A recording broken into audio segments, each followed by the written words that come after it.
Akkam jirtu hordoftoonni yeroo fayyaa viidiyoo keenya irraatiin waan yeroo mara fayyadamnu garuu faayidaa isaa akka salphaatti ilaallu waa'ee curqaa waliin ilaalla.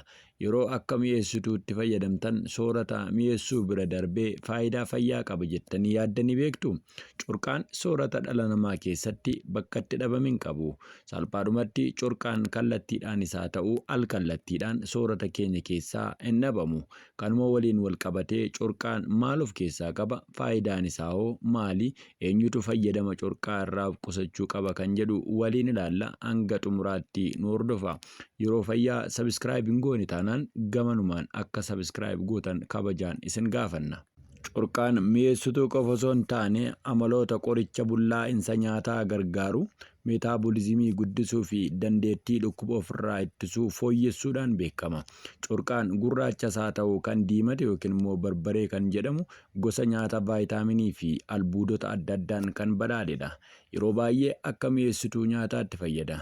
Qaaraan qabiyyee fayyaa qaama namaa barbaachisan hedduu of keessaa qaba.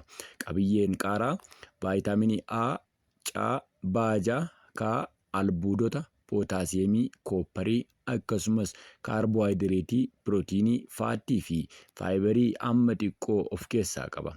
Faayidaawwan qaaraa keessaa muraasni ulfaatina qaamaa hir'isuuf, carraa dhibee sukkaaraa gosa lammaffaan qabamuu ni hir'isa, dhukkubbii hir'isuuf yookiin immoo dhukkubbii mataa kan akka maayigiriinii fi dhukkubbii buusaawwanii fayyaa onnee eeguu keessatti ga'ee qaba.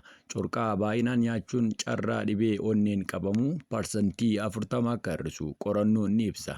Hir'ina dhiigaa ittisuuf, fayyaa ijaaf, fayyaa gogaaf, gogaan qaama namaa akka dafee walitti hin butamne yookiin immoo hin shuntuurree fi dulluma ittisa. Alarjii hir'isuu fi ni oola. Fayyaa sirna bullaa'insa nyaataa eeguuf mi'eessituu tajaajilu keessaa isa tokkodha. Akka of eeggannootti namoota dhibee garaachaa qabdaniif baay'ee hin gorfamu.